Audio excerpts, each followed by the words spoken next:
لو سمحت، عاوزة عصير من ده. مفيش مانجا غيرك هنا بصراحة. دمك سم. ما جبتيش العصير ليه؟ في واحد بارد قاعد هناك وبيعاكسني. لو عاوزها أنا ممكن أجيبها لك، لكن هاخد فلوس. خدي الفلوس أهي، وهديكي تاني لو جبتيها. اتفضلي العصير بتاعك أهو. اشربي العصير كله، ما تسيبيش حاجة فيه عشان هنمشي.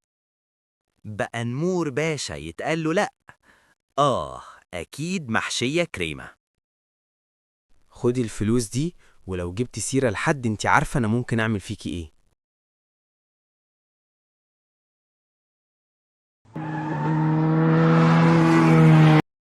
لازم الحقه قبل ما يختفي. انزلي يا كلب. ما تخافيش، انت دلوقتي في امان. قوليلي، انت ساكنة فين؟ أنا متشكرة ليك جدا. أتمنى الناس تعمل لك لايك وتشترك في القناة وتشكرك في الكومنتات.